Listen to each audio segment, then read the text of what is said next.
Hello friend, आज की class में हम लोग प्रोबेबिलिटी परिवार का एक महत्वपूर्ण मेथड डिस्कस करते हैं, क्लस्टर सैम्पलिंग या जिसे हम गुच्छ प्रतिदर्शन कहते हैं।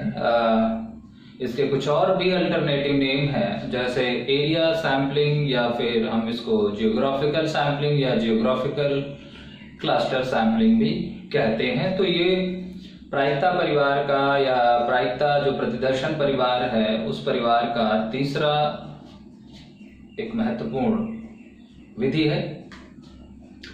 तो आज की क्लास में हम लोग क्लस्टर सैम्पलिंग और उसके टाइप्स को डिस्कस करेंगे। सबसे पहले ये क्लस्टर सैम्पलिंग होती क्या है और कैसे हम इसको करते हैं, इसको जानने से पहले हमें ये जानना जरूरी है कि क्लस्टर सैम्पलिंग एप्लीकेबल कब हमें करनी चाहिए, अप्लाई कब करनी चाहिए, या इसका यूटिलिटी डोमेन या यूटिलिटी स्कोप क्या है। जब हम लोगों ने एसआरएस पढ़ा या सिंपल रैंडम सैम्पलिंग पढ़ा था तो हमने कहा कि वो एक स्मॉल होमोजीनियस पॉपुलेशन के लिए अप्लाई किया जाता है। जब हमने स्ट्रैटिफाइड रैंडम सैम्पलिंग की बात की तो हमने कहा कि जब पॉपुलेशन क्या हो, हमारी लार्ज हो और हेट्रोजीनियस हो और सैम्पलिंग फ्रेम अवेलेबल हो या एक कंप्लीट सैम्पलिंग फ्रेम अवेलेबल हो, तो हम वहां पर स्ट्रैटिफाइड रैंडम सैम्पलिंग अप्लाई करते हैं। साथ ही साथ सूचना भी पर्याप्त मात्रा में उपलब्ध हो। लेकिन जब कभी हमारा जो पॉपुलेशन का रिसर्च का जियोग्राफिकल एरिया है वो बहुत लार्ज होता है, जैसे कि मोस्टली जो हमारे सर्वे होते हैं, मार्केट रिसर्चेस होती हैं, वो बहुत बड़े भौगोलिक क्षेत्र में होती हैं। फॉर एग्जांपल डिस्ट्रिक्ट लेवल पर है या स्टेट लेवल पर है या कंट्री लेवल पर है, तो उस सिचुएशन में हमारी जो स्ट्रैटिफाइड रैंडम सैम्पलिंग है या जो हमारी सिंपल रैंडम सैम्पलिंग है वो बहुत एफिशिएंट नहीं होती। तो तब हमें क्लस्टर सैम्पलिंग पर फोकस करना होता है। तो क्लस्टर सैम्पलिंग हम इस्तेमाल कब करते हैं? सबसे पहले यानी ये इसकी यूटिलिटी स्कोप क्या है? पहली चीज है कि जब हमारी पॉपुलेशन क्या हो का जो एरिया हो वो लार्ज हो। लार्ज का मतलब है कि वो स्टेट लेवल या डिस्ट्रिक्ट लेवल पर हो, ठीक, कंट्री लेवल पर हो, तब हम क्लस्टर सैम्पलिंग के बारे में विचार करेंगे। दूसरी बात, जो केवल एरिया ही बड़ा नहीं है बल्कि जो पॉपुलेशन है वो बड़ी स्कैटर्ड है या डिस्पर्स्ड फॉर्म में है, यानी बिखरी हुई या वितरित हुई जनसंख्या है, तो एक लार्ज एंड स्कैटर्ड पॉपुलेशन पर ही हम क्लस्टर सैम्पलिंग अप्लाई करते हैं। दूसरी बात है कि जब पॉपुलेशन लार्ज होगी और स्कैटर्ड होगी तो ऑब्वियस सी बात है कि उस पॉपुलेशन का जो सैम्पलिंग फ्रेम है वो बहुत कंप्लीटली अवेलेबल नहीं होगा। तो इसका मतलब है कि ये वो सैम्पलिंग है जहां पर हमें एक सैम्पलिंग फ्रेम की रिक्वायरमेंट नहीं होती, क्योंकि जब भी हम प्रोबेबिलिटी सैम्पलिंग की बात करते हैं तो हमें रैंडमाइजेशन के लिए एक कंप्लीट सैम्पलिंग फ्रेम की जरूरत होती है। तो इस मेथड का जो सबसे एक स्ट्रॉन्ग एस्पेक्ट है कि इसमें हमें सैम्पलिंग फ्रेम की कोई रिक्वायरमेंट नहीं होती है। तो दो बातें हमें ध्यान रखनी है कि हम इसका इस्तेमाल कहां करते हैं, कहां पर इस्तेमाल करें। तो हम इस्तेमाल करते हैं, पहली बात, लार्ज एंड डिस्पर्स, या इसी को हम स्कैटर्ड भी कह सकते हैं। Use to large and disperse या स्कैटर्ड पॉपुलेशन, अर्थात एक बड़ी या बिखरी हुई या वितरित जनसंख्या के लिए हम इस्तेमाल करते हैं। और दूसरी बात, when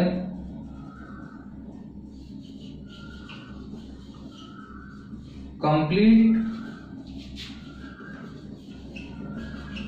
sampling frame is not available,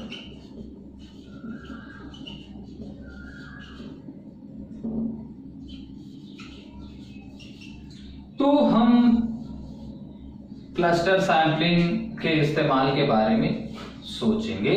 और ये लार्ज का मतलब यहाँ पर, और डिस्पर्स का मतलब है कि वो फैली हुई है या बिखरी हुई है, और लार्ज का मतलब बड़ी है। और जाहिर सी बात, जब कोई चीज बिखरी होगी तो फिर वहां पर हमें हर एक यूनिट्स की पहचान करना बहुत मुश्किल होगा। तो फिर यहाँ पर जो सैंपलिंग फ्रेम है वो अवेलेबल नहीं होगा। तो हम इस डोमेन में, इस सिचुएशन में ही हम इस सैंपलिंग के बारे में विचार करेंगे। और मोस्टली ये जो सैंपलिंग है वो यूज कहाँ होती है, जहां पर हम सर्वे करते हैं। जब सर्वे करना होता है या कोई मार्केट रिसर्च की यूज होती है, या मार्केट रिसर्च है, सर्वे है, यानी वो सिटी लेवल पर है, डिस्ट्रिक्ट लेवल पर है, स्टेट लेवल पर है। तो मोस्टली इस तरह की रिसर्च में ही हम क्लस्टर सैंपलिंग की ओर उन्मुख होते हैं। और जब इस तरह की रिसर्च होती है तो ऑब्वियस सी बात है कि इस तरह की रिसर्च में नेचर ऑफ पॉपुलेशन कुछ ऐसा ही होता है। तो किसी भी मेथड को पढ़ने से पहले या जानने से पहले हमें उसकी उपयोगिता का क्षेत्र पता होना जरूरी है, क्योंकि कई दफा हमको मेथड पता होते हैं लेकिन उन मेथड को अप्लाई कहाँ पर करना है या इस्तेमाल कहाँ करना है, एज ए रिसर्चर या एज ए स्टूडेंट हमको पता नहीं होता है। और आजकल तो इससे रिलेटेड बहुत एनालिटिकल क्वेश्चंस भी एग्जाम में पुटअप किए जाते हैं। तो इसलिए ना केवल एक मेथड का जो प्रोसीजर है या जो स्टेप्स हैं वो पता होना चाहिए, अभी तो ये भी जानना जरूरी है कि इस पर्टिकुलर मेथड को हमें किस पर्टिकुलर सिचुएशन में या किस नेचर की रिसर्च में हमें यूज करना है। तो यूटिलिटी डोमेन क्लियर हुआ। यूटिलिटी डोमेन ये है क्लस्टर सैंपलिंग का कि क्लस्टर सैंपलिंग हम जब कोई हम सर्वे करते हैं या कोई एक बड़े भौगोलिक क्षेत्र में कोई सर्वेक्षण करना होता है या कोई एक मार्केट रिसर्च करनी होती है तो उस सिचुएशन में ही करते हैं। और इस तरह की सिचुएशन में ज्यादातर जो जनसंख्या होती है वो बड़ी डिस्पर्स या स्कैटर्ड होती है, बटी हुई होती है, फैली हुई होती है, और उस जनसंख्या के बारे में बहुत विस्तृत या बहुत विश्वास के साथ या संपूर्ण जानकारी उपलब्ध नहीं होती है। अर्थात जनसंख्या की सभी इकाइयां जो है वो आइडेंटिफाई नहीं हो पाती प्रैक्टिकल वे में। तो इसलिए यहाँ पर कंप्लीट सैंपलिंग फ्रेम भी अवेलेबल नहीं हो पाता, उपलब्ध नहीं हो पाता। तो दो बातें ध्यान रखनी है कि हमें इन दो सिचुएशंस में ही हमें क्लस्टर सैंपलिंग पर विचार करना होगा। और ये दो तरह की सिचुएशंस जनरली किस तरह की रिसर्चेस में आती हैं, सर्वे रिसर्चेस जो बड़े भौगोलिक क्षेत्र में की जाती हैं या जो मार्केट रिसर्चेस होती हैं उनके बारे में की जाती है। अब हम आते हैं इसके मीनिंग के बारे में कि ये क्या होता है, क्लस्टर सैंपलिंग है क्या एक्चुअल में।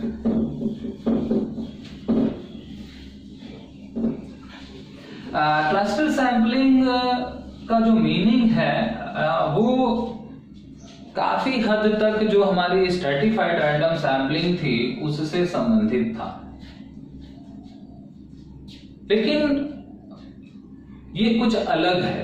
केवल स्ट्रैटिफाइड रैंडम सैंपलिंग से कुछ इसके प्रोसीजर्स मिलते हैं, बाकी ये कंप्लीटली उससे मिलती नहीं है।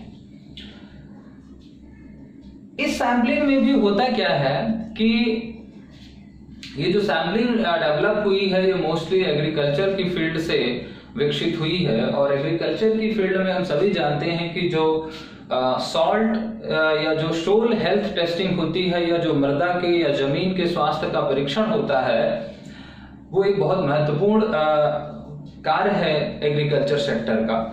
तो जिसमें किसान करता क्या है, अपने खेत के चारों कॉर्नर्स से कुछ मिट्टी कलेक्ट करता है और centre point of the field से कुछ मिट्टी कलेक्ट करता है, यानी वो 5 जगहों से एक मिट्टी कलेक्ट करता है। तो यानी वो उसका एक खेत है और उस खेत से उसने इन चारों ओर से क्या किया, कुछ मिट्टियां निकाली,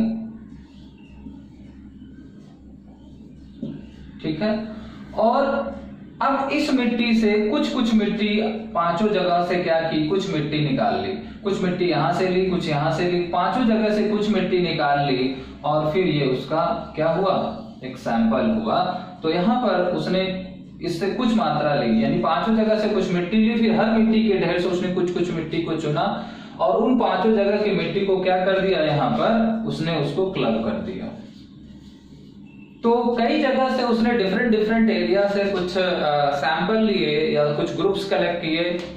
उन ग्रुप्स में से फिर उसने क्या किया, कुछ यूनिट्स को सेलेक्ट किया और उन सेलेक्टेड सारी यूनिट्स को आपस में क्लब कर लिया और फिर इसी का वो क्या करता है, ये इसी मिट्टी को लैब में भेजता है और टेस्ट करता है। This is the ideology of cluster sampling. अब रिसर्च में हम किस तरीके से इस क्लस्टर सैंपलिंग को डिवाइड करते हैं या अप्लाई करते हैं, जरा हम इसको देखते हैं। क्लस्टर सैंपलिंग ठीक का जो स्टार्टिंग फेज है वो ठीक स्ट्रैटिफाइड रैंडम सैंपलिंग जैसा है। जैसे कि हम लोगों ने स्ट्रैटिफाइड रैंडम सैंपलिंग में ये सीखा था कि स्ट्रैटिफाइड रैंडम सैंपलिंग में सैंपलिंग प्रोसीजर्स को अप्लाई करने से पहले जो रिसर्चर है वो अपनी पॉपुलेशन को मल्टीपल स्ट्रेटा में डिवाइड करता है on the basis of single parameter. Clear? अर्थात किसी एक वीमा पर या किसी एक डायमेंशन को आधार मानकर शोधकर्ता अपनी जनसंख्या को कई सारे स्तरों में विभाजित करता है उस पर प्रतिदर्शन प्रक्रिया को लागू करने से पहले। जब वो अपनी जनसंख्या को कई स्तरों में किसी एक वीमा के आधार पर या किसी एक डायमेंशंस के बिहाफ पर डिवाइड कर लेता है तो फिर उसके बाद ही वो उस पर सैंपलिंग प्रोसीजर अप्लाई करता है या आगे की प्रक्रिया करता है। ठीक इसी तरीके से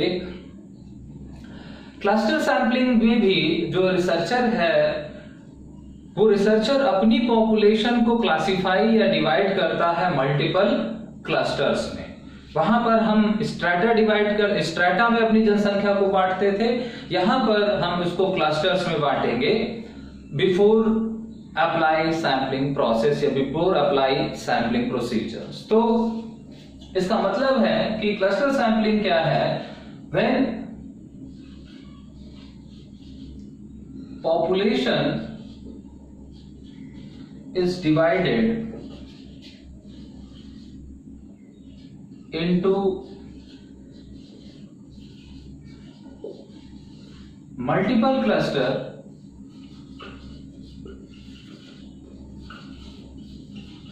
before applying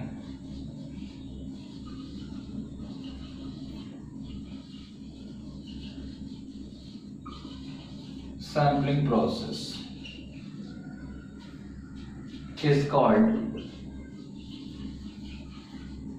cluster sampling।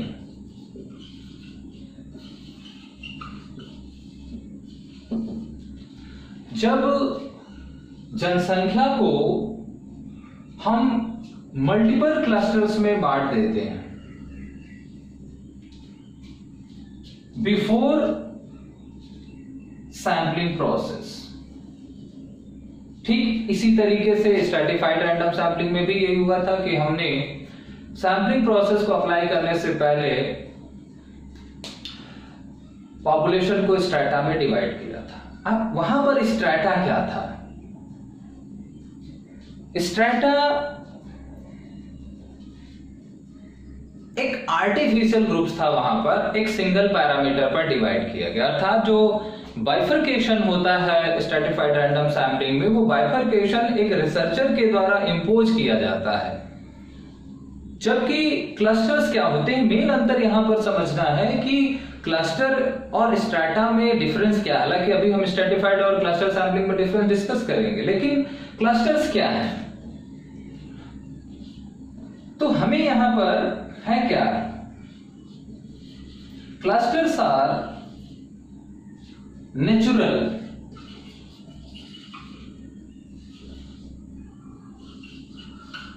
subgroups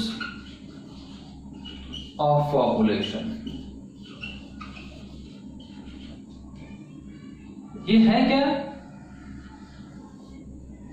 natural सब ग्रुप है, जबकि वहां पर वो क्या थे, आर्टिफिशियल सब ग्रुप होते थे। तो क्लस्टर्स क्या है, क्लस्टर एक नेचुरल सब ग्रुप है, इसका मतलब है। और मोस्टली जो ये जो नेचुरल सब ग्रुप्स होते हैं, जो डिवाइडेशन होता है वो एक सिंगल पैरामीटर पर होता है। वो सिंगल पैरामीटर ज्यादातर वो है वो जियोग्राफी होती है, या जियोग्राफिकल सेगमेंट में ही हम इसका डिवीजन करते हैं, इसीलिए हम इसको जियोग्राफिकल क्लस्टर सैंपलिंग भी कहते हैं।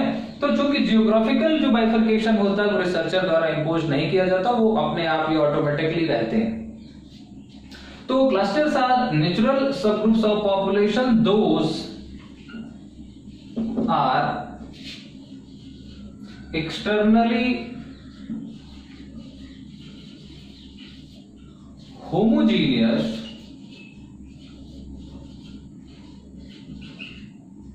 and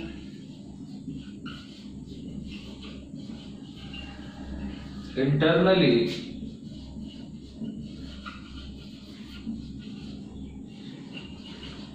heterogeneous।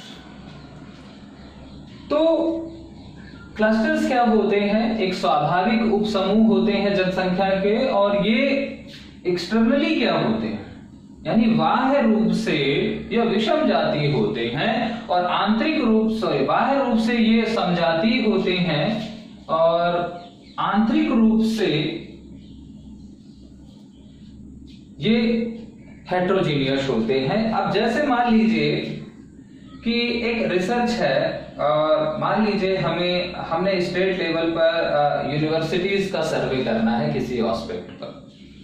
तो मान लीजिए ये हमारे यूपी है, ये क्या है, यूपी है। तो क्लस्टर्स के रूप में हमने क्या चुना, क्लस्टर्स के रूप में मान लीजिए हमने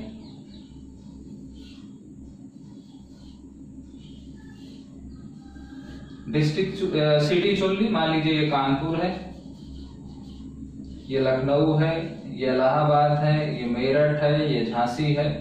तो दिस इज द क्लस्टर्स। अब इनको हमें बनाना तो नहीं पड़ा ना, क्या हमने इन शहरों को बनाया? तो हमने क्या किया, हमने स्टेट लेवल पर ये हमारी क्या है, सिटी है, तो ये हमारे क्या हुए, क्लस्टर्स हुए। अब सिटी जो होती है वो क्या होती है, बाह्य रूप से होमोजीनियस होती है। ये सभी क्या है, हमारे महानगर हैं। तो सभी महानगर है, इसका मतलब सभी क्या है, होमोजीनियस है बाह्य रूप से। भाई लखनऊ, कानपुर, झांसी, मेरठ, आगरा, इलाहाबाद, ये सब क्या है, महानगर है। तो ये क्या हो, समझाती है, एक ही कैटेगरी है ना। अब आंतरिक रूप से क्या है, हेट्रोजीनियस है, अर्थात विषम है। हेट्रोजीनियस क्यों है, क्योंकि यहाँ के जो सिटीजन है, यहाँ के जो सिटीजन्स है, यहाँ के जो सिटीजन्स है, उनकी लैंग्वेज, उनका कल्चर या उनका फूडिंग, बहुत सारा वेरिएशन होगा।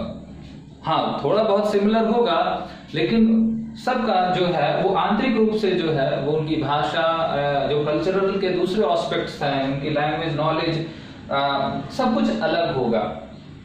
या तो हम कह सकते हैं कि जो शहर है वो बाह्य रूप से तो एक समान है, लेकिन आंतरिक रूप से क्या है, वो विषम है। तो वही बात है। जबकि स्ट्रैटा में हम लोगों ने क्या देखा था, स्ट्रैटा में ये पढ़ा था कि स्ट्रैटा बाह्य रूप से विषम होते हैं, आंतरिक रूप से क्या होते हैं, होमोजीनियस होते हैं। ये यानी क्लस्टर्स और स्ट्रैटा जस्ट अपोजिट होते हैं, यही पर अंतर है। इसमें पॉपुलेशन क्लस्टर्स में क्लासिफाई होती है, डिवाइड होती है, और जो क्लस्टर्स होते हैं वो नेचुरल ग्रुप, सब ग्रुप्स होते हैं, जबकि स्ट्रैटा जो है वो आर्टिफिशियल होते हैं, क्योंकि स्ट्रैटा रिसर्चर खुद ड्रॉ करता है एज, जेंडर या सेक्स के आधार पर। तो ये नेचुरल होते हैं, क्योंकि मोस्टली ये भौगोलिक क्षेत्र में या भौगोलिक पैरामीटर पर ही क्लस्टर्स डिवाइडेड होते हैं। और क्लस्टर्स क्या होते हैं, बाह्य रूप से समरूप होते हैं और आंतरिक रूप से विषम होते हैं। तो समझ में आया?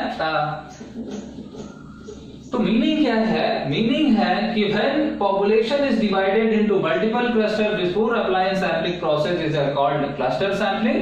Clusters are natural subgroups of population, those are externally homogeneous and internally heterogeneous.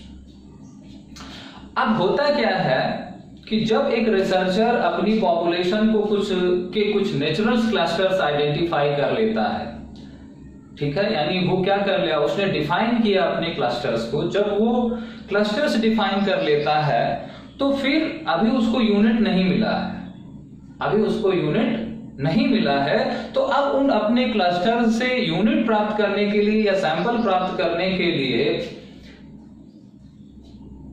दो तरीके अपनाता है मोटे तौर पर। और वो दो तरीके क्या होते हैं? वो दो तरीके हैं कि वो जो बहुत सारे क्लस्टर्स उसने आइडेंटिफाई किए हैं अपनी पॉपुलेशन से, उन क्लस्टर्स में से रैंडमली कुछ क्लस्टर्स का सिलेक्शन कर ले, और फिर वो जो रैंडमली सिलेक्टेड क्लस्टर्स हैं उन क्लस्टर्स के सभी यूनिट को एज अ सैंपल कंसीडर कर ले। ठीक है, यानी क्लस्टर्स को ही एज अ सैंपल यूज कर ले। जबकि स्ट्रैटिफाइड रैंडम सैंपलिंग में क्या था कि स्ट्रैटा से यूनिट सिलेक्शन होता है, जबकि यहां पर क्या कर रहा है, वो पूरा का पूरा रैंडमली क्लस्टर्स ही सिलेक्ट कर रहा है और क्लस्टर्स की सभी एलिमेंट्स को या सभी इकाइयों को अपने सैंपल में इन्वॉल्व कर ले रहा है या कंसीडर कर ले रहा है। पहला तरीका तो ये कि मान लीजिए जब उसने अपनी पॉपुलेशन को क्लस्टर्स में आइडेंटिफाई किया या डिफाइन किया तो उसको 20 क्लस्टर्स मिले। अब 20 क्लस्टर जब उसको मिले तो 20 क्लस्टर में से रैंडमली उसने कोई 3 या 4 क्लस्टर सेलेक्ट कर लिए, और उन 3-4 क्लस्टर्स में जितना भी एवरेज नंबर ऑफ यूनिट्स था, उस नंबर ऑफ यूनिट्स सभी को उसने एज अ सैंपल कंसीडर कर लिया। लेकिन इसमें समस्या क्या है कि इसमें क्लस्टर्स का अगर साइज बड़ा है या क्लस्टर्स में जो इकाइयों की संख्या वो ज्यादा है, तो अगर उसने 5 क्लस्टर्स भी चुन लिए तो उसके पास तो बहुत सारा सैंपल हो जाएगा, बहुत लार्ज सैंपल हो जाएगा, और फिर उसके रिसर्च की कॉस्ट बढ़ जाएगी। तो पहला तरीका ये है कि वो जो भी उसके परिवार, जो भी उसके चिन्हित क्लस्टर्स हैं या वृक्ष हैं, उन क्लस्टर्स में से वो कुछ क्लस्टर्स का रैंडमली सिलेक्शन करे, और फिर उन रैंडमली सिलेक्टेड जो हमारे क्लस्टर्स हैं उन क्लस्टर्स के सभी यूनिट्स को एज अ सैंपल कंसीडर कर ले, एज अ सैंपल सभी क्लस्टर्स के जो रैंडमली सिलेक्टेड क्लस्टर्स हैं उनके सभी यूनिट्स को एज अ सैंपल क्लब कर दे। दूसरा तरीका ये है कि जब उसने वो जो 20 क्लस्टर्स है उन 20 क्लस्टर्स को जब आइडेंटिफाई किया तो उसने रैंडमली कोई 5 क्लस्टर्स चुने। Clear?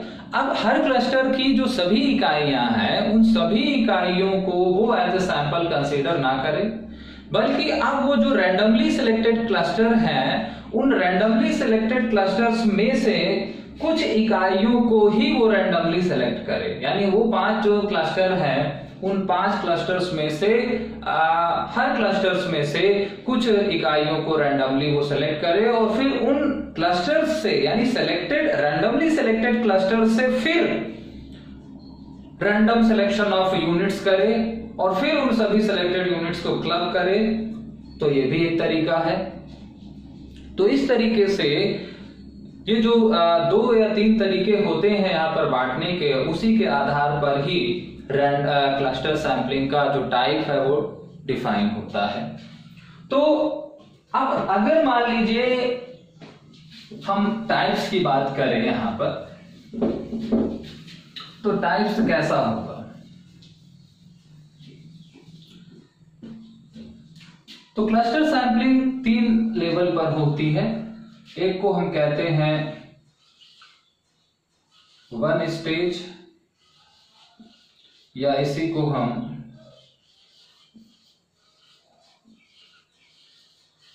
Single stage cluster sampling कहते हैं।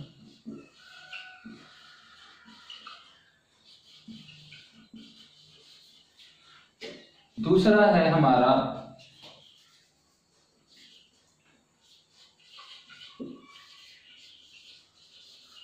2 stage cluster sampling.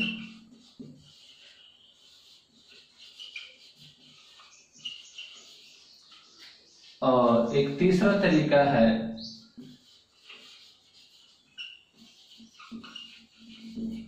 Multi stage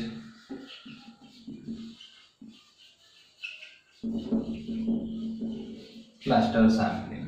तो ये 3 तरह की हमारी क्लस्टर सैंपलिंग होती है। तो हम इस सैंपलिंग में करते क्या है? ये वो सिंगल स्टेज सैंपलिंग है कि जिसमें जो रिसर्चर है यानी उसमें वो करता क्या है, तीनों का प्रोसीजर्स अगर यहां पर डिस्कस कर ले तो ज्यादा बेहतर होगा।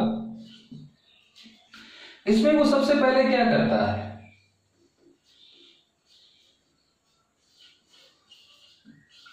Define cluster. उसने क्लस्टर को डिफाइन किया। मान लीजिए हमारे क्लस्टर्स क्या हैं, सिटी हैं, ठीक है। फिर दूसरा स्टेज क्या है, लिस्टेड द क्लस्टर।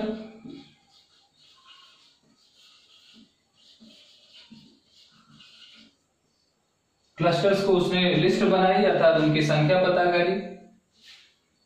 फिर तीसरा स्टेज है assess the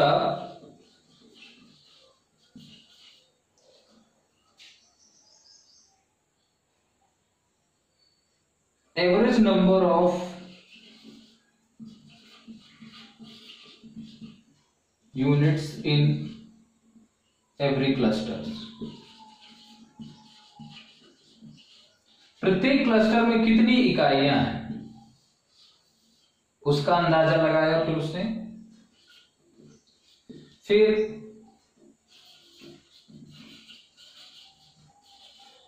determine the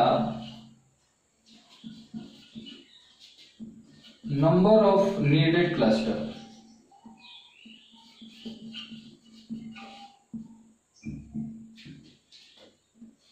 needed clusters from population और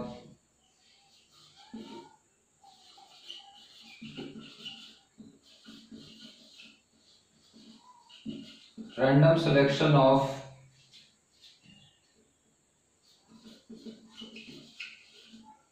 needed clusters। जितनी आवश्यकता है उसने उसका सिलेक्शन कर लिया और फिर देन क्या किया,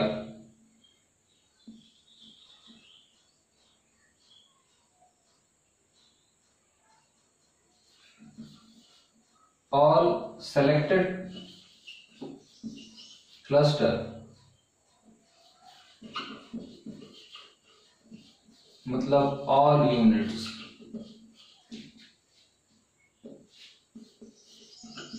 clubbed as a sample।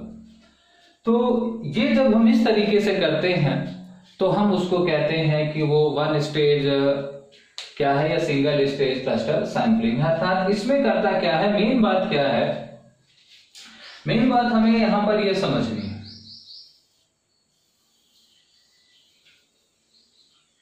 कहने का तात्पर्य, अब इसको जरा उदाहरण से समझते हैं कि मान लीजिए एक रिसर्च होने जा रही है और वो रिसर्च है अर्बन स्टूडेंट्स पर। रिसर्च किस पर है,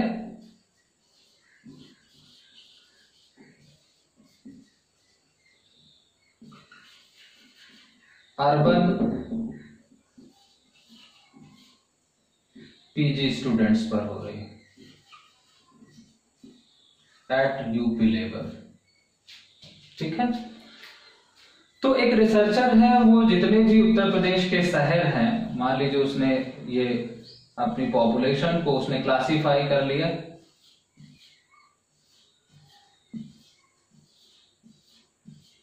ये क्या है, शहर है उसके।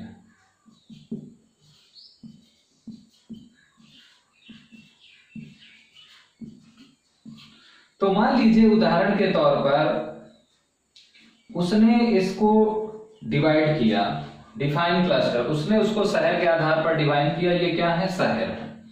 लिस्टेड द क्लस्टर, उसने उसकी लिस्ट बनाई तो कितनी बनी, 15 सिटीज उसको पता चली। ज्यादा भी हो सकती है, एक एग्जांपल के तौर पर है। उसने अपने क्लस्टर्स को सिटी के लेवल पर डिफाइन किया, हम डिस्ट्रिक्ट लेवल पर भी कर सकते हैं और ये नेचुरल है। फिर लिस्टेड द क्लस्टर्स, उसने जितने भी क्लस्टर्स हैं उनकी सूची बनाई तो पता चला 15 सिटीज हैं। और फिर assess the average number of units in every clusters. अब उसने अंदाजा लगाया, चूंकि इसमें तो पॉपुलेशन डिफाइन जो हमारे को सैम्पलिंग फ्रेम है वो अवेलेबल नहीं होगा, इसमें जरूरत भी नहीं है। एक हम अनुमान लगाते हैं यहाँ पर हमें एग्जैक्ट संख्या की जरूरत नहीं है। हमने अनुमान लगाया कि इसमें क्या है, जो पीजी स्टूडेंट है सभी स्ट्रीम के मिला करके वो मान लीजिए 1000 है, यहाँ पर 980 है, ऐसे कुछ ना कुछ अंदाजा लगाया गया यहाँ पर। क्लियर? यहाँ पर अंदाजा लगाया गया, एक असेसमेंट किया गया, ये असेस है, हमें असेस करना है, एग्जैक्ट पता करने की जरूरत नहीं है यहाँ। अब अंदाजा लगा लिया हमने यहाँ पर। अब हमें क्या करना है, determine the number of needed clusters, या एक चीज यहां पर छूट गई, जब हम क्लस्टर्स डिफाइन करते हैं, क्लस्टर्स को डिफाइन किया तो उसके बाद हम एक असेसमेंट कर लेते हैं कि भाई हमें यहां पर एक चीज कर सकते हैं कि एक पॉइंट है कि डिटरमाइन सैंपल साइज, हमें सैंपल साइज चाहिए और मान लीजिए हमें अपने रिसर्च के लिए सैंपल साइज क्या चाहिए, n की जो वैल्यू चाहिए वो 500 चाहिए। ठीक है, तो अब हमारे पास क्या है, हमें सैंपल 500 का चाहिए और हमारे पास जो है वो 15 सिटीज है और 15 सिटीज में हर सिटीज में पीजी स्टूडेंट कितना है इसका हमने एक असेसमेंट कर लिया, एक अंदाजा अनुमान लगा लिया। अब हमें क्या करना है, determine the number of needed clusters. जो मुख्य चीज यहाँ पर सबसे बड़ी समस्या आती है सैम्पलिंग में वो ये आती है कि ये जो अगर हमारे पास 15 क्लस्टर हैं यहाँ पर, क्लियर, तो वो जो 15 क्लस्टर हैं उन 15 में से हम कितने क्लस्टर्स को चुने। क्या हम 5 क्लस्टर्स को चुन लें या 6 क्लस्टर्स को रैंडमली चुने, 7 क्लस्टर्स को चुने या 2 क्लस्टर्स को रैंडमली चुने। ये एक क्लस्टर एनालिसिस होता है, ये बहुत बड़ी एक अपने आप में स्टैटिक्स है और इसको क्लस्टर एनालिसिस कहा जाता है। हम यहाँ पर उसकी बहुत सारे मेथोडोलॉजी है, बहुत सारे आजकल क्लस्टर एनालिसिस के बहुत सारे, पाइथन जो हमारी एक प्रोग्रामिंग लैंग्वेज है उसका एल्गोरिथ्म भी यूज करते हैं। क्लस्टर एल्गोरिथ्म है, एक मैथमेटिक्स का एक कॉन्सेप्ट है, उसके थ्रू हम इसको डिसाइड करते हैं। तो this is the most difficult phase of this, कि भाई किसी ने कहा हम 5 ले, तो आपका जवाब 5 ही क्यों लिया भाई, 15 में से 5 क्यों ले रहे हो आप, 4 ले ले तो क्या हो जाए, या 6 ले ले तो क्या हो जाए, या 7 ले ले तो क्या हो। तो क्या इसका कोई पर्टिकुलर फॉर्मूला है यहाँ पर कि क्लस्टर लिस्ट में से नीडेड क्लस्टर्स या सेलेक्टेड हमें कितने क्लस्टर्स का सिलेक्शन करना है। तो इसका एक रूल है, रूल ऑफ थंब। बहुत सारे हम एल्गोरिथ्म पर नहीं जाते, एल्गोरिथ्म की प्रक्रिया अलग है और बहुत डिफिकल्ट भी है, लेकिन एज एक नॉर्मल या एक ordinary student of social science अगर हमें ये कहा जाए कि भाई आप क्लस्टर्स का डिसीजन कैसे करेंगे, तो हम कहेंगे कि भाई हम वहां पर रूल ऑफ थंब लगाएंगे। अब रूल ऑफ थंब आप सभी जानते होंगे, अंगूठे का नियम। अंगूठे का नियम क्या होता है, वो यानी विच नियम इज बेस्ड ऑन एक्सपीरियंस, जो अनुभव पर आधारित होते हैं, कोई स्टैटिस्टिकली वेरीफाइड रूल नहीं होता, उसी को ही अंगूठे का नियम कहते हैं। तो अंगूठे का नियम कहता है कि अगर आपको क्लस्टर्स की चाहिए, यानी k बराबर जो उनका फॉर्मूला है वो है n/2, √n/2, और यहां पर जो n है वो क्या है, where n is equal to total number of clusters।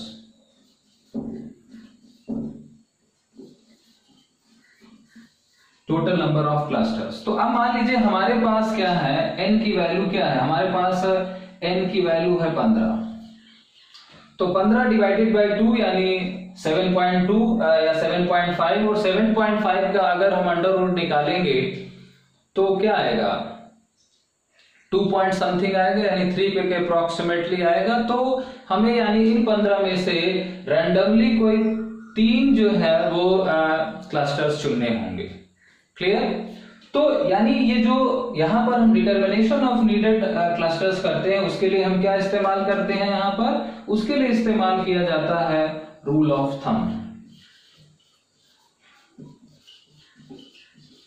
Rule of thumb हम इस्तेमाल करते हैं और उस रूल ऑफ थंब का जो फॉर्मूला है वो ये बताता है कि required number of clusters is equal to, यानी k is equal to √n/2। तो इस फॉर्मूले से हम लोग क्लस्टर्स की संख्या निकाल सकते हैं। खैर, अब जब हम क्लस्टर्स निकाले तो हमने यहां पर क्या हुआ, हमें कितने क्लस्टर्स मिले, हमें 3 क्लस्टर्स मिल गए। अब ये जो 3 क्लस्टर हमें मिले, इन 15 में से हमें कोई 3 क्लस्टर चुनने हैं। अब रैंडमली हमने कोई 3 क्लस्टर चुना। जब 3 क्लस्टर चुने तो मान लीजिए हमारे वो क्लस्टर डी, जी और सी आए।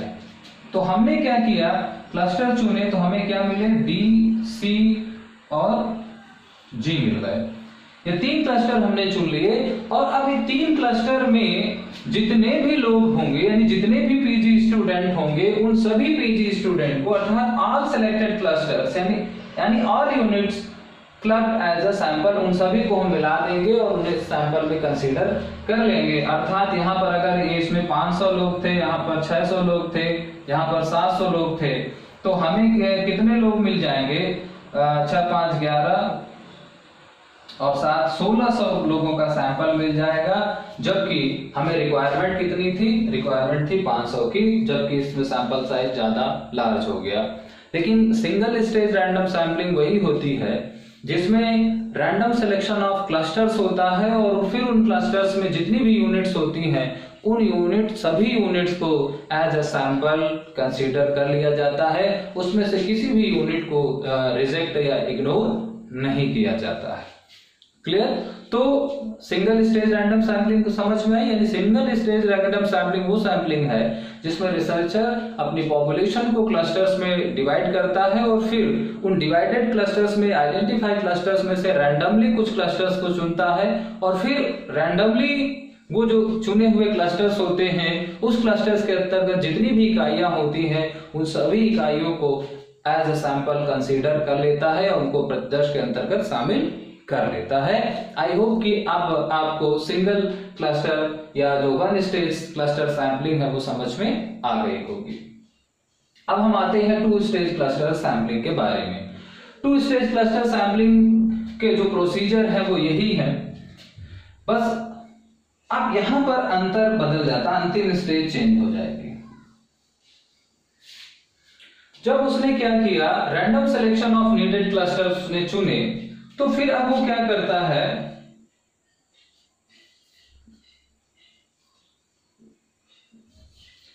रैंडम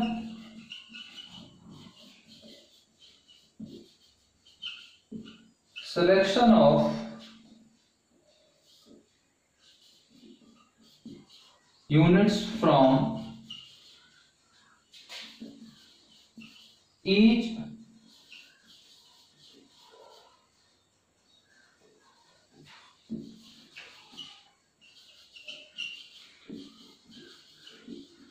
रैंडम सेलेक्टेड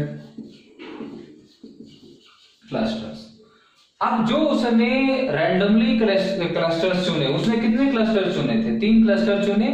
अब उसमें से उसने क्या किया, उसमें से उसने फिर रैंडम सिलेक्शन ऑफ यूनिट्स करेगा, उसमें से वो कुछ इकाइयां चुनेगा। सपोज दैट कि अब उसने डी, सी और जी को रैंडमली सेलेक्ट किया।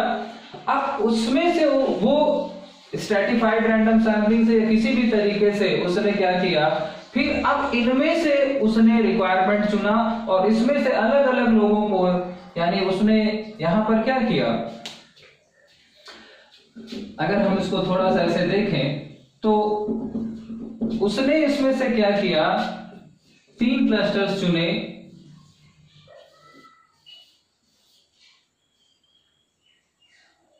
डी, सी और जी, और अब इनसे मान लीजिए इसमें कितने लोग हैं, डी में 500 लोग हैं, इसमें कितने लोग हैं, 600 लोग हैं, और इसमें कितने लोग हैं, 700 लोग हैं। तो मान लीजिए यहां पर 5, 6 और 7 का रेशियो मिला यहां पर, और फिर इसके हिसाब से इस रेशियो से उसने कितने लोगों को चुन लिया, 500 लोगों को चुन लिया यहां पर। क्लियर? तो हर जो क्लस्टर है, उन क्लस्टर से उसने रिक्वायर्ड जो यूनिट्स चाहिए थी, उसने केवल उन रिक्वायर्ड यूनिट्स को चुना और फिर उसके आधार पर जब रिक्वायर्ड यूनिट चुनी तो उसके आधार पर उसको हमारा जो रिक्वायर्ड सैंपल था वो मिल गया।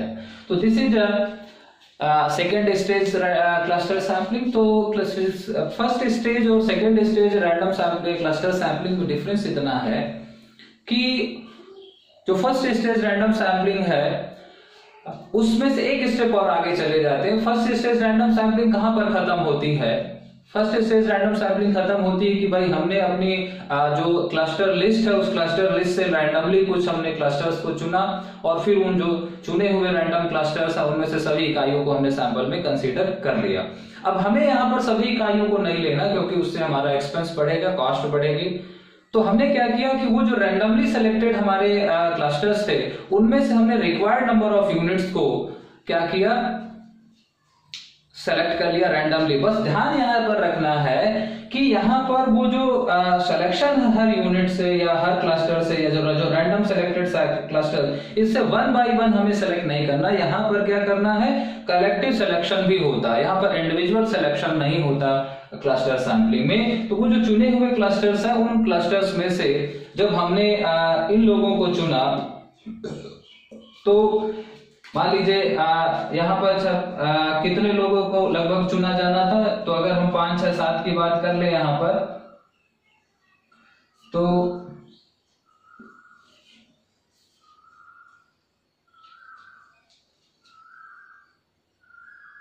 6, 5, 11 और 7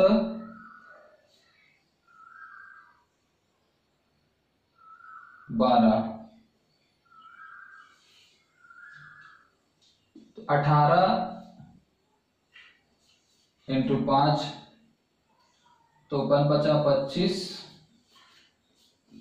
और 18। तो लगभग अगर हम यहाँ पर अंदाजा लगाएंगे तो एक एग्जैक्ट नंबर अप्रोक्सीमेटली कुछ आएगा। यहाँ पर कैलकुलेशन में थोड़ा वक्त लगेगा इसलिए हम इसको छोड़ देते हैं यहाँ पर।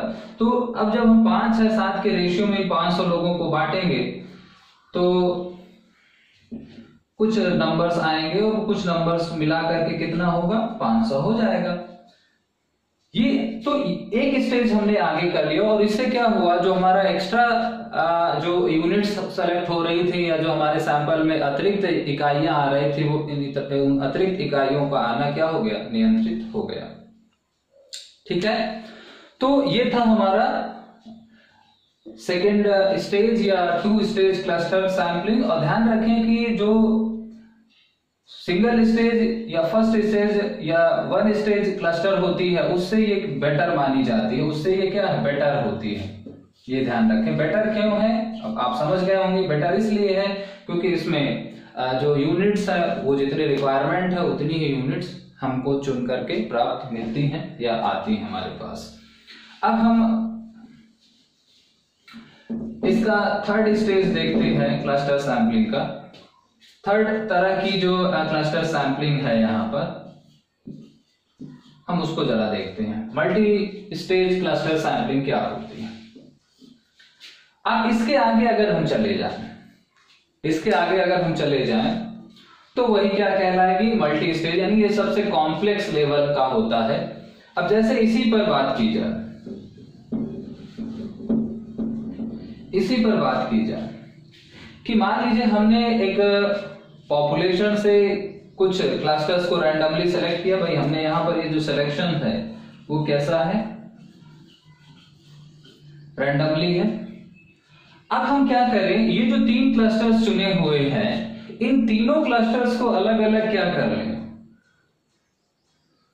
स्ट्रैटिफाइड कर दें। क्या कर दें, स्ट्रैटिफाइड कर दें। अर्थात ये जो सैंपल है ये ऐसे स्ट्रैटिफाइड हो जाए, ये जो सैंपल है वो और इसको स्ट्रैटिफाइड कर दें। हम यहां से सीधे इकाइयां नहीं चुन रहे। अब सैंपल से हमें ना तो सभी लोगों को चुनना है लेकिन कुछ ही लोगों को चुनना, लेकिन उन चुनने से पहले हम इसको थोड़ा सा और रिफाइन करेंगे। यानी अब हम इसको क्या कर दें, हम इसको स्ट्रैटिफाइड करते हैं। इसका स्तरीकरण करने का मतलब है कि भाई मान लीजिए ये हमारा ए था तो ए को हमने ऐसे बांट दिया, इसके 2 क्लस्टर्स बना दिए इसके 3 क्लस्टर्स बना दिए और इसको रिफाइन कर दिया। और फिर यानी हमने यहाँ पर सॉरी इनको क्या बना दिया, स्ट्रैटा में बना दिया। और स्ट्रैटा में बनाने के बाद फिर हम लोगों को हमने हर स्ट्रैटा से क्या किया, फिर हमने रैंडम सिलेक्शंस किया।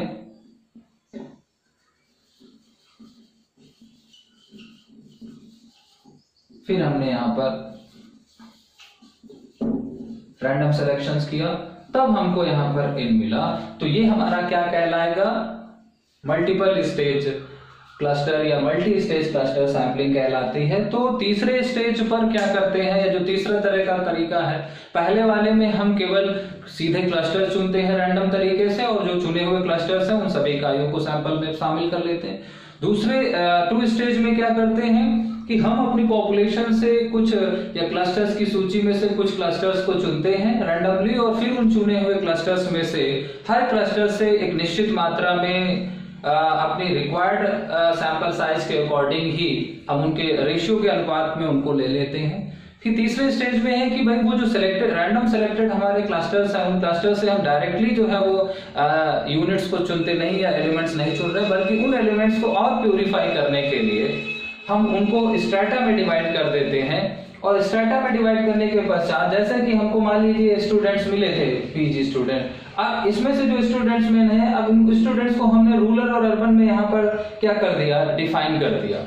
वो रिसर्च की मांग के अनुसार कि 3 हमको क्लस्टर्स मिले, और उन तीनों क्लस्टर्स में से स्टूडेंट्स को चुनने से पहले हम उन स्टूडेंट्स को रूरल और अर्बन में यहाँ पर मान लीजिए 2-2 क्लस्टर्स में हमने बांट दिया। एक उदाहरण के तौर पर यहाँ 2, यहाँ अर्बन है, ये रूरल है, यहाँ अर्बन है, ये रूरल है, यहाँ अर्बन है, ये रूरल है। तो तीनों क्लस्टर्स को अलग अलग हमने स्तरीकृत किया, और फिर हर स्ट्रैटा से यानी फिर हम वही स्ट्रैटिफाइड रैंडम सैंपलिंग को जो है वो डिफाइन कर देते हैं, अप्लाई कर देंगे, तो वो हमारा मल्टी स्टेज रैंडम सैंपलिंग होगा। तो इसका मतलब है कि मल्टी स्टेज क्लस्टर सैंपलिंग है वो क्लस्टर सैंपलिंग और स्ट्रैटिफाइड रैंडम सैंपलिंग का एक मिक्स फॉर्म है। क्लियर? तो अगर हम इसको कहें कि दिस इज कॉम्बिनेशन ऑफ या मिक्स फॉर्म ऑफ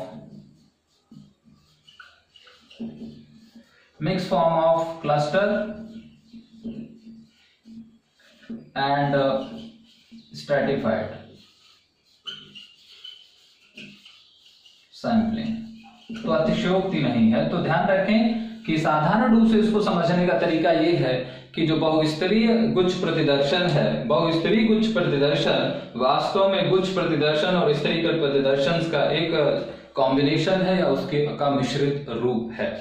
तो क्लस्टर सैंपलिंग समझ में आई, और उस जो क्लस्टर सैंपलिंग के 3 लेवल हैं या 3 प्रकार हैं, वो तीनों प्रकार समझ में आ गए होंगे आपके, क्योंकि ये तीनों प्रकार एक दूसरे से आगे बढ़ते हुए हैं। बस एक चीज का ध्यान रखेंगे कि इन तीनों क्लस्टर सैंपलिंग में जो सबसे महत्वपूर्ण चीज है वो क्लस्टर्स के बारे में 2-3 बातें आपको ध्यान में रखनी है। पहली चीज कि क्लस्टर्स जो होते हैं वो एक नेचुरल सब ग्रुप्स ऑफ पॉपुलेशन होते हैं, और मोस्टली ये जियोग्राफिकल सेगमेंट पर बेस्ड होता है, भौगोलिक आधार पर होता है। अब वो भौगोलिक आधार जिला भी हो सकता है, शहर भी हो सकता है, वो स्टेट भी हो सकता है, कोई भी हो सकता है, लेकिन ज्यादातर वो कोई इंस्टीट्यूट भी हो सकता है। जैसे हम विश्वविद्यालयों को किसी एक विश्वविद्यालयों को हम क्लस्टर्स मान ले तो विश्वविद्यालय तो हम बनाएंगे नहीं, या स्कूल को मान ले तो स्कूल तो हम बनाते नहीं, तो वो ऑलरेडी क्या होते हैं, एक तरीके से नेचुरल बाइफर्केशन होता है। उस बाइफर्केशन को रिसर्चर इंपोज नहीं करता या उसको बनाता नहीं है। दूसरा बात, वो जो क्लस्टर्स होते हैं उन क्लस्टर्स के अंदर की जो संख्या होती है, जो इकाइयां होती हैं, वो इकाइयां क्लियरली कैलकुलेटेड नहीं होती, उनको असेसमेंट किया जाता है, एज्यूम किया जाता है, यानी वो हाइपोथेटिकल नंबर्स होते हैं, एक अनुमानिक नंबर होता है। इसीलिए इस सैंपलिंग में हमको सैंपलिंग फ्रेम की जरूरत नहीं पड़ती, क्योंकि हम एक अनुमान लगा करके अपने क्लस्टर का साइज डिसाइड कर लेते हैं, और फिर जितने क्लस्टर होते हैं हम उनको कैलकुलेट कर लेते हैं। और कैलकुलेट करने के बाद सबसे बड़ी दिक्कत आती है कि हम वो जो क्लस्टर्स की सूची है या जो टोटल नंबर ऑफ क्लस्टर है, उन क्लस्टर्स में से रैंडमली कितने क्लस्टर्स हम चुने। तो उसके लिए हमने कहा कि हम अंगूठे के नियम का इस्तेमाल करते हैं, और उसके आधार पर k = n/2 का जो फॉर्मूला है वो अप्लाई करते हैं, और उसके आधार पर ये जो चीजें हैं वो बनती हैं। अब हम क्लस्टर सैंपलिंग और स्ट्रेटिफाइड रैंडम सैंपलिंग के बीच एक डिस्क्रिमिनेशन या एक कंपैरिजन देखते हैं, क्योंकि ये क्वेश्चन बहुत पूछा जाता है। अभी लास्ट एग्जाम में ही ये क्वेश्चन आया था कि क्लस्टर सैंपलिंग और स्ट्रेटिफाइड रैंडम सैंपलिंग के बीच मेजर डिफरेंस क्या होता है। तो हम जरा उस टॉपिक को यहाँ पर कंसीडर करते हैं। तो हमारा टॉपिक है कंपैरिजन बिटवीन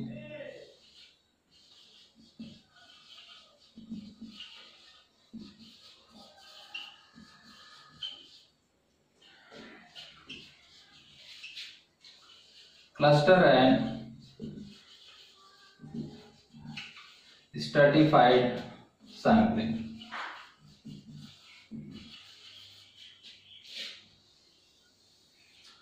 तो एक तरफ हम क्लस्टर सैंपलिंग को लिख लें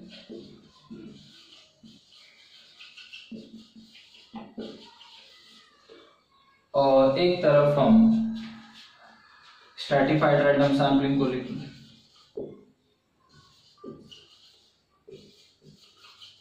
ध्यान रखें कि ये बहुत ही महत्वपूर्ण प्रकरण है, जहां से प्रश्नों के आने की जो संभावना होती है वो काफी ज्यादा होती है। तो क्लस्टर सैंपलिंग में क्या होता है? क्लस्टर सैंपलिंग में पॉपुलेशन जो होती है, पॉपुलेशन इज डिवाइडेड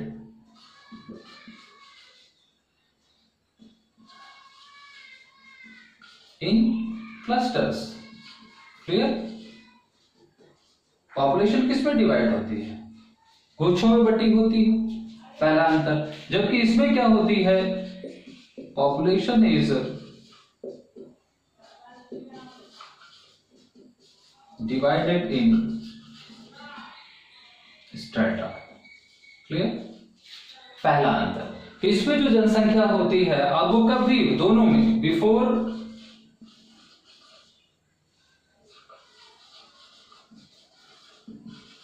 सैंपलिंग, जो सबसे महत्वपूर्ण चीज कि ये दोनों काम कब होते हैं, इन दोनों सैंपलिंगों में ये काम कब होता है?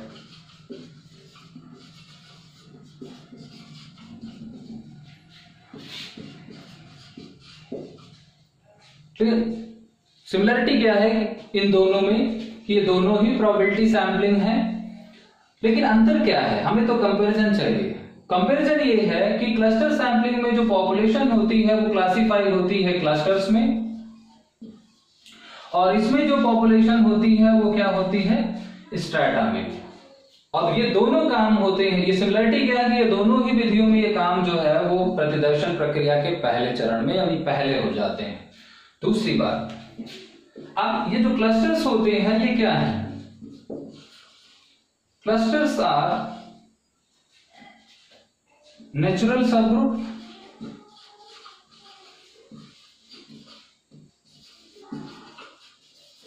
ये क्या होते हैं? क्लस्टर्स नेचुरल सबग्रुप्स होते हैं, जबकि स्ट्रेटा क्या होते हैं? स्ट्रेटा आर्टिफिशियल सबग्रुप्स होते हैं। आर्टिफिशियल सबग्रुप्स का मतलब है कि बाइफरकेशन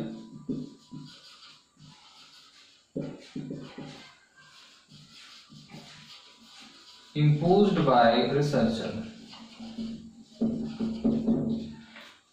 यानी इसमें जो उसका बिखराव होता है यानी जो विभाजन होता है वो विभाजन कौन करता है? रिसर्चर करता है। यहां पर रिसर्चर नहीं, वो नेचुरल होता है, और वो मोस्टली जो इसका बेस होता है वो क्या होता है? जियोग्राफिकल होता है अधिकतर। क्लियर? तीसरा डिफरेंस है कि जो क्लस्टर्स होते हैं वो क्या होते हैं? क्लस्टर्स जो होते हैं वो एक्सटर्नली कैसे होते हैं?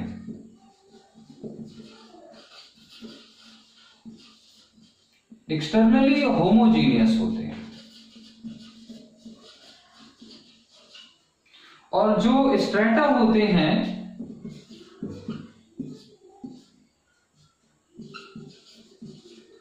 जो स्ट्रेटा होते हैं वो क्या होते हैं? एक्सटर्नली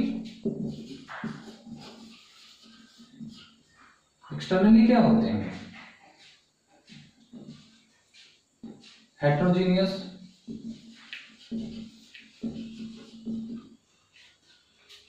तो ये होमोजीनियस है एक्सटर्नली और ये क्या होते हैं, हेट्रोजीनियस होते हैं। लेकिन इंटरनली अगर बात की जाएंगी तो इंटरनली ये क्या होंगे, हेट्रोजीनियस होंगे।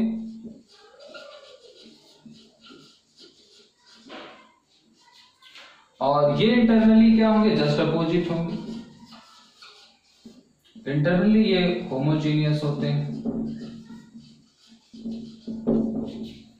तो यही पूछा गया था, ये चीज ध्यान रखेंगे। तो तीसरा अंतर ये है कि जो क्लस्टर्स होते हैं वो बाह्य रूप से समरूप होते हैं, लेकिन जो है आंतरिक रूप से विषम जातीय होते हैं, जैसे हमने शहर की बात की। और स्ट्रेटा में हमने कहा कि ये बाह्य रूप से विषम जातीय होते हैं, लेकिन विद इन ग्रुप्स जो होती है वो होमोजेनिटी होती है। यानी बिटवीन ग्रुप्स जो होता है, यहाँ बिटवीन ग्रुप्स जो है वो होमोजेनिटी है, लेकिन विद इन ग्रुप्स हेट्रोजेनिटी है।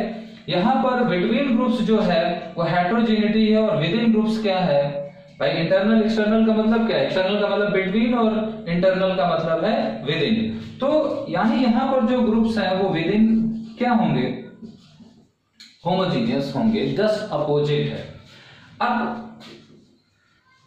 चौथी बात क्या है कि यहां पर हमें क्या होता है, complete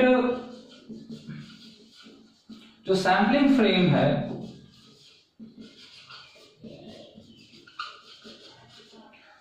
is not available.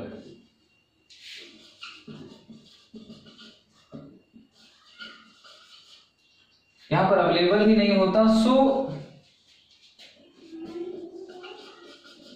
Frame is not required. ये सबसे इसका मजबूत पहलू है कि इसमें हमें फ्रेम की जरूरत ही नहीं पड़ती है। जबकि यहां पर क्या है, complete sampling frame is available, यहां पर उपलब्ध होता है, क्योंकि यहां पर हर एक चीज को आइडेंटिफाई किया जाता है।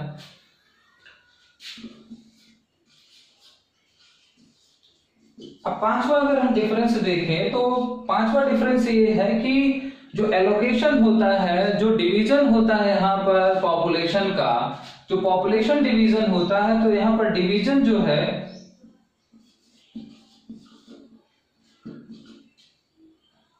Population division as a collective nature, as a collective, यानी यहां पर वो जो क्लस्टर्स बनाए जाते हैं, चूंकि वो नेचुरल होता है तो वहां 1 बाई 1 हमें करना की नहीं जरूरत है। हम उसको एक सामूहिक रूप से क्या करते हैं, क्लस्टर डिवीजन जो होता है वो एज अ कलेक्टिव होता है, या पॉपुलेशन हम कह सकते हैं यहां पर cluster division as a collective. जबकि यहां पर स्ट्रेटा डिवीजन कैसा होता है, strata division as a individual.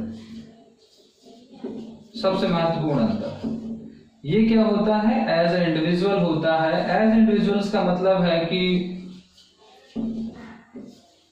1 by 1, अर्थात पॉपुलेशन से जब हम लोगों को स्ट्रेटा में ले जाते हैं तो हमने कहा था ना कि एक एक को लेकर के जाएंगे और एक एक को ये बहुत बारीकी से देखेंगे कि वो किस स्ट्रेटा में जाएगा, फर्स्ट स्ट्रेटा में जाएगा या सेकंड स्ट्रेटा में जाएगा।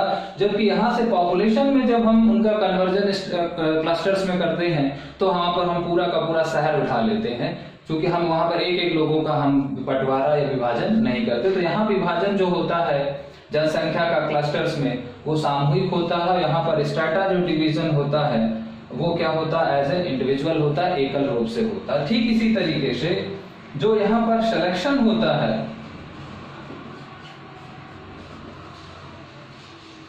ठीक है, जो सिलेक्शन होता है, सिलेक्शन ऑफ यूनिट होता है, वो भी क्या होता है, कलेक्टिव होता है। और पूरे के पूरे स्ट्रेटा की सभी इकाइयों को भी ले लिया जाता है सिंगल स्टेज सैंपलिंग में। और यहां पर जो सिलेक्शन ऑफ यूनिट्स होता है, सिलेक्शन ऑफ यूनिट्स होता है, वो भी कैसा होता है, इंडिविजुअल होता है। तो ना केवल विभाजन यहाँ पर व्यक्तिगत स्तर पर या इंडिविजुअल लेवल पर होता है, बल्कि उनका चयन भी इंडिविजुअल लेवल पर होता है। और जबकि क्लस्टर्स में विभाजन भी सामूहिक रूप से होता है और चयन भी सामूहिक रूप से होता है। चाहे वो जब हम सिंगल स्टेज में होता है तो पूरे का पूरा हम क्लस्टर्स को ही ले लेते हैं एक बार में, और अगर हम सिंगल स्टेज या 2 स्टेज क्लस्टर सैंपलिंग में जाते हैं तो क्लस्टर सिलेक्शंस के बाद जो यूनिट्स चुनते हैं उनको भी हम एक बार में ही चुन लेते हैं। तो यहाँ जो सिलेक्शंस और डिवीजन है वो दोनों सामूहिक रूप से है, और यहाँ स्ट्रैटिफाइड में जो सिलेक्शन और डिवीजन है वो भी क्या है, व्यक्तिगत स्तर पर होता है। इसके अलावा भी अगर हम बात करें, एरर की बात करें, तो जो क्लस्टर सैंपलिंग है उस क्लस्टर सैंपलिंग में जो एरर होती है वो कंपैरिजन टू एसआरएस हाई होती है। यानी अगर हम बात करें यहां पर थोड़ा सा, तो 2-3 चीजें और भी निकल करके आ सकती हैं यहां पर।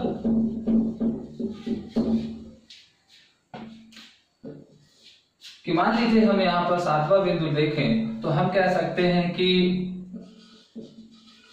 High sampling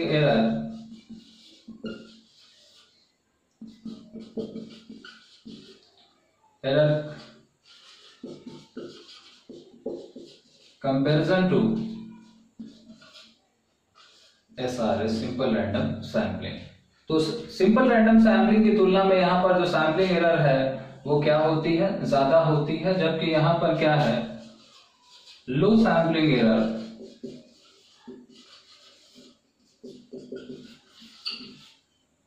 error comparison to SRS. अब ऐसा क्यों होता है?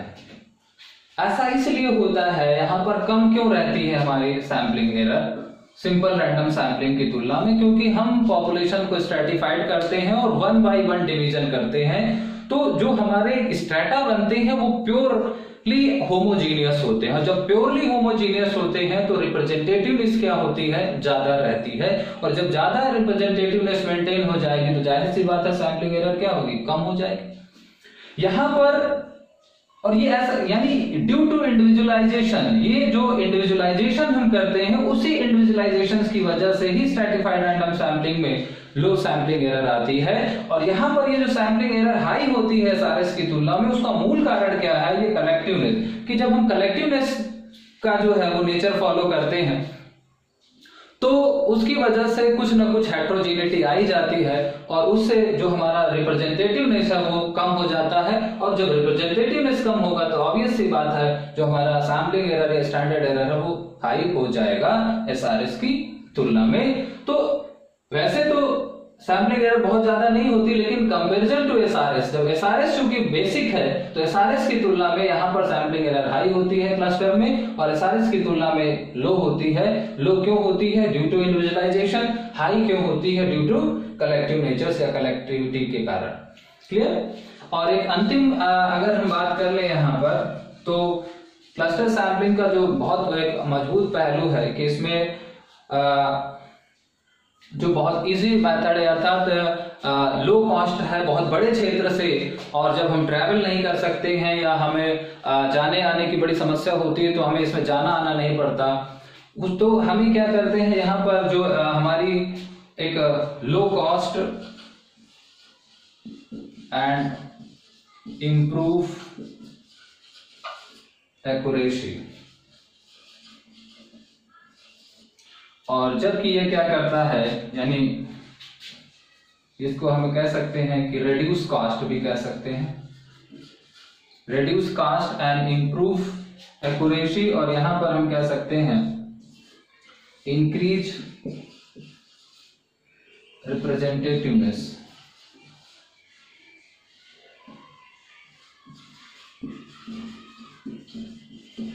इंक्रीज रिप्रेजेंटेटिवनेस, तो यहाँ पर प्रतिनिधित्व बढ़ता है, और इसी इंक्रीज रिप्रेजेंटेटिवनेस के वजह से ही ये चीज आती है यहाँ पर।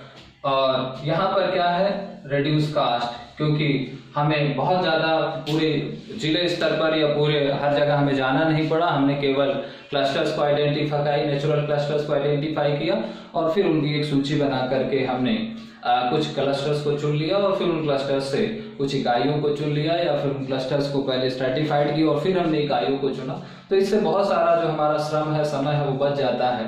तो एक तरीके से बहुत सस्ता तो नहीं है, लेकिन जिस बड़े भौगोलिक क्षेत्र पर ये काम करता है तो उसके परिप्रेक्ष्य में, उसकी तुलना में एक इजी मेथड या एक इकोनॉमिकल मेथड होता है जो इकोनॉमिकली या कम खर्चे में हमको एक आइडियल सैंपल उपलब्ध करा देता है। तो गाइस, ये था हमारा क्लस्टर सैंपलिंग और क्लस्टर सैंपलिंग तथा स्ट्रैटिफाइड रैंडम सैंपलिंग के बीच का डिफरेंस।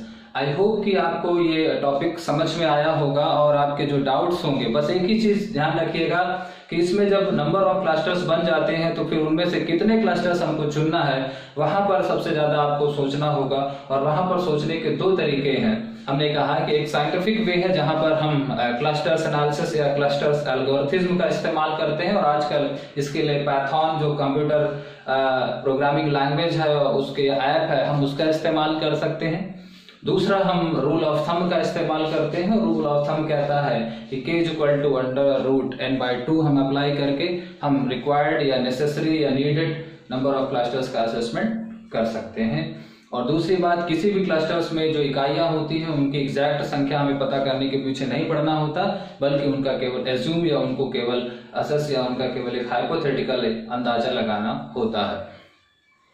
तो अब आपकी जो भी प्रॉब्लम हो, एसआरएस के